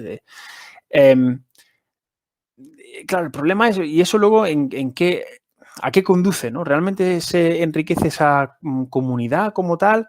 Es complejo porque apreciamos distintas configuraciones de la misma. Por un lado, en el que el ámbito de decisión es cerrado y recurre a sus expertos in-house, como dicen los anglosajones, o sea, los de la casa, ¿no? Para, pues no, pues para la asesoría, la consultoría, ¿no?, de las Sí, gente de decisiones. confianza del Claro, propio partido, ¿no? eso Porque, es. bueno, porque es parte de la estructura. O sea, el Claro. ministerio O del tiene ministerio su, X, ¿no?, que se trate, tiene claro. sí, o sea, su parte técnica, que es la inmensa mayoría, y luego están los cargos, ya las élites primarias a las que antes hacíamos alusión, y su gabinete, que tiene la Claro. parte política, que evidentemente es gente de confianza, ¿no? O sea, que así Ujú. está establecido. Eso es. Y entonces ahí tiran de gente, generalmente o del propio partido o de gente cercana, ¿no? Que tiene esos conocimientos o que le inspira esa confianza. Eso es esa cuestión de confianza. Entonces, ahí se establece también una brecha, ¿no?, un gap entre esa relación entre, pues, los expertos civiles, que además estamos diciendo, pues, que no están muy nutridos o no son temas que se hayan desarrollado durante muchos años. Tenemos también las propias diferencias institucionales, diferentes ámbitos, tenemos los incentivos. No olvidemos que, pues bueno, por ejemplo, pues en la universidad, ¿no?, la carrera académica pues tiene sus propias lógicas y sus propios dinámicas, ¿no?, que quizás disuaden pues de centrarse más en esta parte, pues a lo mejor de consultoría, por ejemplo. ¿Cuál es un poco la tradición? Si hay o no canales institucionales pues para centralizar todo eso. Al final queda un poco la impresión de que, bueno, el sistema es menos rico de lo que podríamos apreciar en un primer momento cuando pensamos cultura de seguridad y defensa, estudios de seguridad y defensa. Han crecido mucho en España, pero vemos que esta parte del uso, la amenaza del uso de la fuerza, por ir a la definición clásica, pues no termina, ¿no? No termina de consolidarse y encontramos, bueno, pues que ahí quizás falte músculos. Y quizás también venga por esa ausencia de tradición estratégica, de pensar sobre estas cuestiones, de pensar qué es España, para qué sirve la acción exterior y, por tanto, su herramienta militar, etcétera, ¿no? Sí, es que son muchas, o sea, son cosas muy interesantes y son muchas. O sea, es un Sí. tema que realmente daría Cada uno para para un podcast, para para un un episodio. episodio. Sí. Uno de nuestros Totalmente. amigos de Histocast, esto daría para un Histocast propio, ¿no? Pues Sí, totalmente. sí, la verdad es que son temas que, bueno, de hecho en el futuro podemos ir tratándolos poco a poco, Ujú, ¿no? Pero bueno, ujú, ya por entrar en algunos de ellos, o sea, de entrada, me parece súper interesante lo que comentas ese concepto de comunidad estratégica como una especie de comunidad epistémica, ¿no? En el lenguaje de ujú, políticas públicas, bueno, pues una red de contactos de profesionales tanto de la propia administración pública como del exterior, ámbito pues académico, empresarial, ujú. centro de investigación, actores sociales, si es una política pública que los abarque. Y que llevado a la política de defensa, bueno, pues sería una comunidad epistémica de cultura de política de defensa sería una comunidad estratégica. O, abriéndolo un poco más, digamos, sería la comunidad epistémica propia de la política de defensa y parte de la política exterior, ¿no? Claro. Entonces ahí tendríamos tanto a los expertos del propio ministerio, muchos de ellos naturalmente serían militares, pues porque las Fuerzas Armadas ocupan una gran parte del Ministerio de Defensa y porque muchas cuestiones es que ellos son los que más saben con diferencia de esa materia. Y luego en el ámbito, pues ya fuera de la administración pública de ese ministerio concreto, pero pueden ser otras administraciones públicas, como será el caso, por ejemplo, de la universidad, Claro. pues también gente que trabaje esos temas Ujú, o pues también con cultura, o sea, perdón, con política de defensa, el ámbito de los think tanks en España va viendo y que algunos de ellos, pues por ejemplo el Cano, tiene pues ahí por ejemplo a Félix Arteaga, Luis Simón, que hacen trabajos muy buenos sobre política de defensa. No menciono al institutos estratégicos porque es que es parte como tal claro, del de la Ministerio de Defensa, del pero que es una ministerio. referencia, es el think tank de referencia en política de defensa. Y aunque ellos estén dentro del ministerio, por supuesto son parte también, ¿no? de esa comunidad epistémica, esa comunidad estratégica. Y, o sea, que en España sí que se va conformando una comunidad estratégica, pero como señalas, es algo todavía en desarrollo. A ver, ahí yo soy optimista porque realmente esto lleva no demasiados años y estos son procesos largos. O sea, hablabas antes, ¿no? de cuando se pone en marcha la cultura de defensa como parte de la política, como una parte de la política pública de defensa, pues eso, hace aproximadamente 20 años, poco más. O sea, en 2000 aproximadamente es cuando empiezan ya los primeros planes. Luego esto realmente fue anteayer, desde el punto de vista histórico. Lo mismo con otros elementos de la propia arquitectura ya de acción exterior y de seguridad nacional española. El Departamento de Seguridad Nacional eso es. no lleva muchos años de andadura y ha sido un gran avance que exista, ¿no? O los propios desarrollos dentro del propio Ministerio de Defensa. Es decir, que estos son procesos largos y cuando uno está metido muy en la realidad, pues le parece que las cosas no avanzan y que estamos atascados, pero si uno vuelve la mirada atrás, se avanza mucho en estos años, ¿no? Y eso implicado a la comunidad de defensa, pues ahí va poco a poco. Hay en efecto, algunas trabas, como es en la parte de formación, es verdad que es difícil introducir estos temas en grados, aunque va entrando, también porque va multiplicándose el número de grados, por ejemplo, de relaciones internacionales, que era algo que hasta hace no muchos años en España no existía. estaba limitado a muy pocas universidades y ahora, en cambio, hay muchas más posibilidades al respecto, ¿no? Y en muchos de esos grados, por lo menos conferencias hay, y en algunas incluso hay asignaturas que se dedican a esas cuestiones. Yo creo que en eso es nuestra universidad de procedencia, o sea, la Universidad de Granada fue de las pioneras en España. Sí, absolutamente. Con la política, la asignatura esta de políticas de defensa en la Facultad de Ciencias Políticas, impulsada en su día pues por nuestro gran mentor, ¿no? Juan Montaves. Pues eso está ahí. Pero que poco a poco se ha ido ampliando. Es más bien una formación, creo, de posgrado. El tema de seguridad, defensa y dentro de ello, pues estudios estratégicos.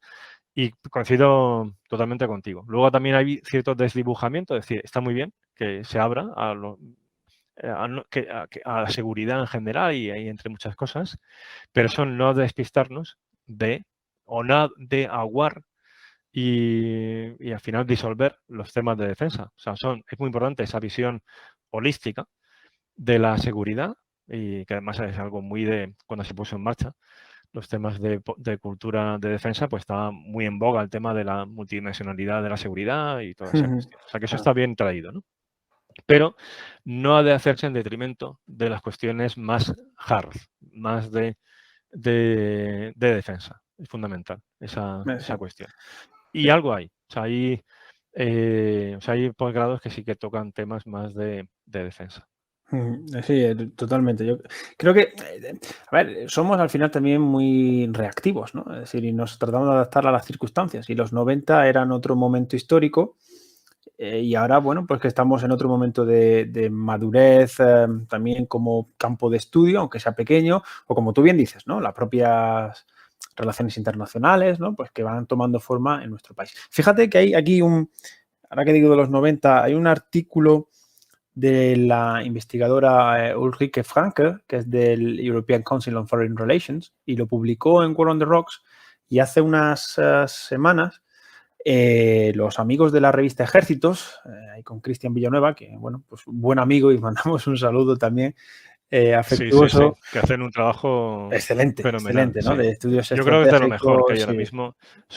Antes hablabas, ¿no? De cómo introducirse a los temas de defensa, porque es verdad que hay una curva de entrada muy potente. Sí, absolutamente. Pues uno de los canales, indispensable, es la revista Ejércitos. Además, con también muchas cuestiones ya no solo estratégicas, que por supuesto, sino también militares, ¿no? Y eso, bueno, hacen un trabajo excelente. Pues entre una de sus aciertos, de los tantos que tienen, pues hace unas semanas tuvieron a bien publicar en español el artículo original de Heike Franke en War on the Rocks, ¿no? Ese portal, yo creo que conocido por todos, ¿no? También de digital. Ese es un ejemplo de comunidad, o sea, de un outlet, o sea, de una publicación de la comunidad estratégica de Estados Sí, Unidos. sí, absolutamente, ¿no? Y que es, vamos, excepcional. Pues lo publicó allí en primer lugar en inglés, también salió una versión en alemán y hace poco pues sacó el artículo con su permiso en español, ¿no? Y ese era el título, era El problema alemán tras 30 años de paz, ¿no? Y habla un poco de cómo los millennials, es decir, pues bueno, yo soy millennial, que nos incorporamos ahora ya al nivel profesional, es decir, todos aquellos que nacieron entre los 80 y ya depende a qué sociólogo le preguntes, pues hasta el 93, el 95, el 90, y ya depende un poco aquí de la escuela de cada uno, el 95, digamos, mediados de los 90, pues eso sería la cohorte millennial, que son ahora, pues nos estamos incorporando a los puestos profesionales de decisión, pues cómo percibimos esto, ¿no? Y ella hablaba del caso alemán, ¿no? Pues de ese, hace menciones al fin de la historia, al momento post caída del muro de Berlín, de los años 90, cómo se percibe, ¿no? Pues la sociedad, el escenario internacional, las propias relaciones exteriores e internacionales de Alemania. Y yo creo que, pues hablando de todas las distancias históricas, políticas, etcétera, que pueda haber con Alemania, creo que es válido muchas de las reflexiones para el caso español, ¿no? Quizás, bueno, hemos puesto el hincapié en un orden internacional de paz y prosperidad y evidentemente es un fin que todos compartimos, ¿no? Yo creo que a eso no hay duda ninguna. En el orden internacional liberal, en el multilateralismo, todos esos medios y algunos fines, pero tal vez nos hayamos olvidado de reflexionar de algunas de estas cuestiones. En el caso español yo diría que no es solo una cuestión de la generación millennial, sino que por la propia transición política, cuáles eran los temas pues, cruciales, ¿no? Para el propio país, por razones más que evidentes en ese momento y en los años anteriores, ¿no? Pues no es que hubiera tampoco una reflexión, me atrevo a decir, en cuestiones estratégicas muy relevantes. No sé cómo Bueno, y que ahí sería. se arrastra, sí, los temas, vamos, la propia historia del país Claro, claro. que comentabas. O sea, es que España ha estado fuera del tablero internacional, pues prácticamente desde las guerras napoleónicas. No, efectivamente, si estamos Entonces, al final, cómo hacemos eso. la transición hacia la democracia, ¿no? Cómo se acaba el régimen, si hay guerra civil o no tal, pues parece obvio que no prestáramos mucha atención a qué ocurría en Vietnam o no, por obvio, ¿no? Razones evidentes, ¿no? Entonces, bueno, por llevarlo un poco a la actualidad, que ahora los millennials empiezan a penetrar en esos ámbitos, pues creo que merece, y podría ser este casi el colofón aquí de cierre, pues de un poco de este episodio, ¿no? Esa reflexión, ¿no? Acerca de la necesidad de pensar la cultura estratégica en un sentido o en otro, insistimos, no es que haya más o menos cultura, sino entender, pero con una reflexión detrás que la apoye, que la sustente, si el uso, la amenaza del uso de la fuerza militar tiene sentido, tiene cabida, y para qué la queremos entonces, si es afirmativo, bueno, pues en nuestra acción exterior, ¿no? Y creo que el escenario internacional que estamos conformando, que se está conformando, perdón, pues en esta última década y con los desafíos presentes, ¿no? Pues con China, con Rusia, las cuestiones tan interesantes con las que pues, el episodio último, pues Colón, Guillem Colón y tú mismo pues hablabais, ¿no? Pues es una invitación, desde mi modesto punto de vista, pues a pensar en ello y a posicionarse con una reflexión, ¿no? Detrás al respecto y decir, bueno, los millennials, ¿cómo conciben, ¿no? Este uso de la Sí, fuerza. bueno, eso es una pregunta, ¿no? Una buena pregunta. Es decir, que bueno, que eso en gran medida las encuestas de cultura de defensa o el barómetro del Real Instituto Elcano, ya segmentando a ese Sí, sector lo concreto de la reflejan, sí, población, sí. podrían ayudar a responderlo, ¿no? Sí, y ahí Pero, por solo, Javier, si me permite, solo sí, sí. vamos, si se echa un vistazo a los barómetros del CIS, hasta el último que hay, algunas de las encuestas o el barómetro del Real Instituto Elcano, sí se ve que la posición al empleo de las Fuerzas Armadas en el exterior, incluso la propia imagen de las Fuerzas Armadas entre los millennials, es ligeramente inferior, ligeramente más negativa que la de las cohortes superiores, ¿no? Es decir, de las personas ya con 50 años o 60. Pero realmente hablamos de un par de puntos. Tampoco es que haya grandes con respecto a las personas que actualmente pues, tienen en torno a los 50 años. ¿No? No hay una gran diferencia, ¿no? Pero sí es verdad que es ligeramente inferior. Pero ojo, yo creo que también tiene que ver con este análisis, las asunciones, volviendo al inicio, retomando el argumento inicial, cómo analizamos el sistema, las amenazas, porque si vamos en algunos momentos de estos barómetros, se han preguntado por amenazas o conflictos concretos, hemos visto que, en general, la inmensa mayoría de la población española y también los grupos más jóvenes han apoyado pues, la intervención española en el exterior, la lucha, por ejemplo, contra el Estado Islámico en Irak, y no hablemos, y aunque sea otro tema, pero los años, por ejemplo, pues, de lucha contra el terrorismo de ETA, pues cómo había un consenso entre la sociedad española acerca pues, de la fuerza, del rol de las fuerzas y cuerpos de seguridad del Estado, etcétera.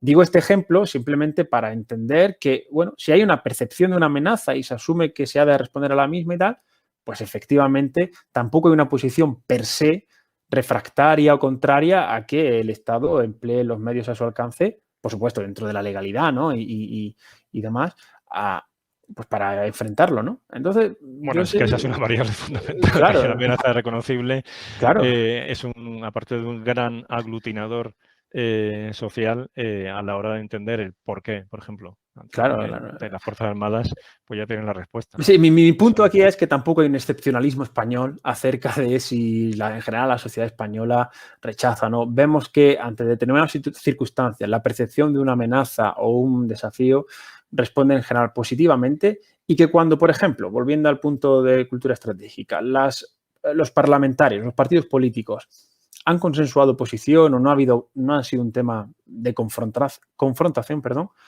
no ha habido un rechazo ni un en fin, ni protestas ni nada parecido, ¿no? En este sentido. Es decir, que tampoco hay, como algunas veces se dice, España, a diferencia de los países de nuestro entorno. Bueno, esa es una frase que también hay que poner en entredicho, ¿no? En todo Porque, caso, de algunos países de nuestro claro, entorno. Es decir, con Francia, por ejemplo, Reino Unido, sé que hay una diferencia notable, pero vamos, si miramos a Alemania, a Italia o ya a otros países de la Unión Europea, no es tan radicalmente claro, absolutamente. diferente. En Eso es. líneas, o sea, en líneas generales. Luego o sea, hay cosas donde sí que hay más diferencias, quizás también, además de la cultura estratégica de la propia sociedad, luego está la cultura estratégica de las élites políticas, que sobre Claro, el rol del empleo de la fuerza en algunas misiones en concreto, claro. donde España, de nuevo, no es una excepción, porque lo que se nos podría echar a cara a nosotros, se le podría hacer lo mismo a italianos, por ejemplo, o a alemanes, por hablar de otros países grandes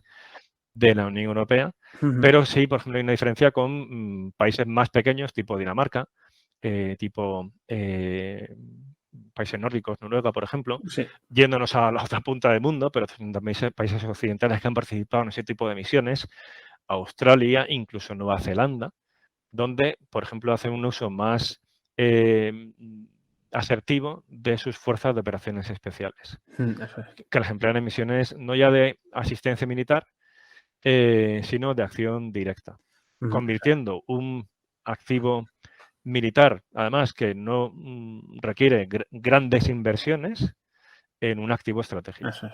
Y ahí la cultura estratégica, por ejemplo, ha influido. Influye, por ejemplo, luego en el tipo, no solamente de ROEs, o sea, de cuándo puedes emplear la fuerza letal y cuándo no. Y no solamente los caveats, qué tipo de cometidos puedes llevar a cabo o no dentro de No. la propia misión, sino incluso a cuestiones ya más de hardware, o sea, más de equipo militar que acabas desplegando, ¿no? Porque puede dar una impresión u otra. O sea, por ejemplo, Eso en Afganistán pues se veía con Dinamarca y España, por ejemplo, cogiendo el ejemplo que y en el digo. propio Líbano, me acuerdo hace unos años viendo una foto no tenía nada que ver, pero una foto de unos vehículos eh, en Líbano, y entonces en el pie de foto ponía tropas españolas en Líbano, era un medio internacional. Pero lo que me llamó la atención es que estaba un Centauro ahí, pintado de blanco.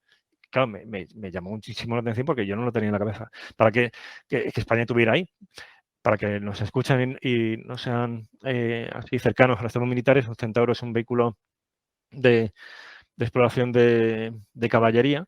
Y bueno, lo que le distingue es que tiene un cañón, creo que hablo de memoria, creo que es el 105. Y que visto, bueno, pues así, por ojos no expertos, pues puede parecer que es un carro de combate, ¿no? Claro. No lo es.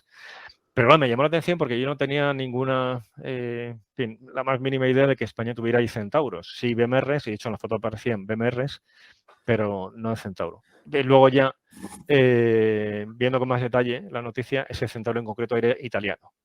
claro, eso llama, o sea, que llama la atención es por algo, porque nuestra cultura estratégica es un tanto, y en este caso ya de las élites, reacia a llevar qué tipo de medios a las misiones porque puede ir contra la narrativa oficial de que esa es una misión de paz. Claro. ¿Vale? Llevar ese tipo de equipos. O Pero, sea y que al si, final eso tiene esa, sí, perdona, esa traducción.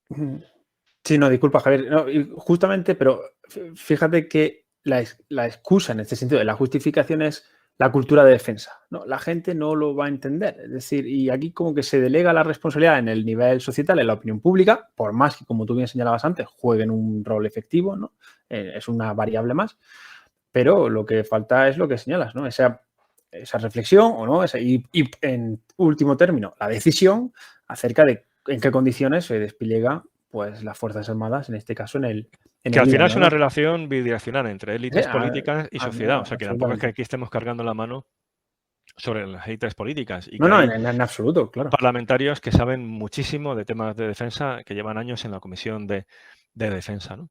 Y es decir, que no estamos aquí buscando culpables, sino que estamos tratando de diagnosticar, ¿no? Que, bueno, pues cuál es nuestra cultura estratégica y por qué nos comportamos de una determinada forma y qué evolución ha ido teniendo en estos años, ¿no?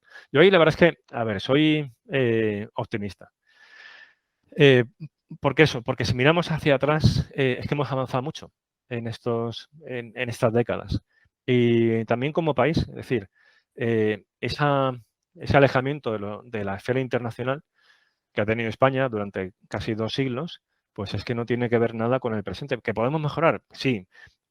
Que si nos comparamos con Reino Unido, con Francia, estamos a gran distancia, sí, pero bueno, es que estamos en primera división y nos estamos comparando con el que está a la cabeza de lista. Sí, ¿no? comparto tu punto de Y vista. eso es una mala, creo que es Aquí no una es, mala idea. aquí no es impaciencia estratégica, sino impaciencia Exactamente. política, ¿no? Incluso, Esto hay que tomárselo con calma. O claro, sea, en otras cuestiones, sí, sí. sí, con esa visión de conjunto, ¿no? Pero que creo que en este sentido vamos bien encaminados. Que es cuestión de más tiempo y seguir bueno, pues empujando y conformando una cultura estratégica y tampoco dormirse en los laureles, evidentemente, porque hay mucho por hacer, pero ahí creo que vamos en buena dirección, ¿no? Y por ella, como comentaba, cerrando, pero por no dejarnos, ¿no? Temas que a margen de que podamos desarrollarlo luego en futuros En ese episodios. episodio, sí, creo que sí. Hablando de eso, de tu generación, ¿no? De los millennials, pues ahí yo veo mucho más interés, o sea, en estas cuestiones. Yo creo que eso es algo palpable. Cuando hemos organizado esas jornadas, ¿no? Que hablábamos en el primer capítulo en la Facultad de Ciencias Políticas, bueno, es que se llenaba el auditorio. O sea, es que y salón de grados, perdón, salón de actos tiene 200 plazas. El máster de estudios estratégicos todos los años, vamos, es que se llenaba y había más, porque ampliábamos más la matrícula, pero ahí nunca hemos tenido problemas en ese sentido de matrícula y lo mismo pasa en otros, ¿no? Es decir, interés ahí. Reflexiones al respecto. Uno, pues quizás que, como todo, esto es bueno, que surjan muchas iniciativas. Luego al tiempo, pues irán, digamos, poniendo a cada uno en su sitio, ¿no? En el buen sentido. Es decir, hay una oferta formativa enorme y hay cosas de mayor o menor calidad. Ahí es importante que cada uno sepa discriminar, ¿no? Y ahí, bueno, pues hay criterios que pueden servir, ¿no? Bueno, pues prestigio del centro que imparte aquello, prestigio del profesorado, si son académicos, bueno, pues hay criterios que son indicadores más o menos objetivos de publicaciones en revistas de impacto, cómo es visto por el resto de colegas, ahí está Google Scholar para ver qué referencias tiene. Bueno, son cosas de sentido común, ¿no? Si uno va a hacer una inversión económica, pues eso es algo que puede servir. Pero yendo más allá de esto, ¿no? Porque esto podría parecer que está casi publicidad. No de nuestro máster, porque nuestro máster ya no existe. Ya no existe, así que publicidad Como cero. dijimos, le pasamos el testigo a nuestros amigos del CEMIX y la mejor de las suertes en esa tarea hercúlea que es gestionar un máster. Pero como reflexión, como consejo a todo aquel que se vaya a meter en el máster de la universidad que sea, que es que da igual, y que ahí no ganamos nada en absoluto, sino es un mero consejo porque hay una gran oferta, hay que, yo diría, discriminar. Pero hay otra nota que es un tanto, a ver, trágica, que es el tema, y tú antes lo mencionabas, que es el tema de las salidas profesionales. Sí. Con nuestro máster de estudios estratégicos, a ver, teníamos ahí no no el dilema, porque no era un dilema, yo lo tenía súper claro. Que era que ese máster no lo potenciamos, por ejemplo, entre nuestros alumnos de la facultad. Claro, no, era para otro tipo de perfil Era otro profesional. tipo de público. O sea, ese máster estaba pensado por uno, para militares, para dar o sea, complementar esa formación estratégica, o sea, porque en las academias militares estudian temas muy militares o muy de la ingeniería que hacen ahora mismo en el plan Bolonia militar, ¿no? Porque luego esa formación estratégica la reciben pues con los años y ya mucho más en el curso de Estado Mayor. Pero bueno, por tener una visión pues más académica, más de estudio de relaciones internacionales, más esta cosa que vemos aquí de realismo o de conceptos pues puros estudios estratégicos, el máster ahí les podía servir, ¿no? O para civiles que ya tienen un perfil muy orientado a que están trabajando en esos temas o que tienen súper claro que se quieren dedicar a ellos y allá incluso a veces les decimos que, oye, esto no da garantía ninguna, ¿no? Pero era un tanto trágico a algunos alumnos míos, por ejemplo, de la asignatura esta de política de defensa, el desaconsejarles el máster. Así. Ya, entiendo, claro. Decir, mira, no hagas, o sea, te aconsejo que mires otros máster, pero no porque este no te va a dar salidas, no por un defecto del máster, sino porque es que hay muy pocas salidas Sí.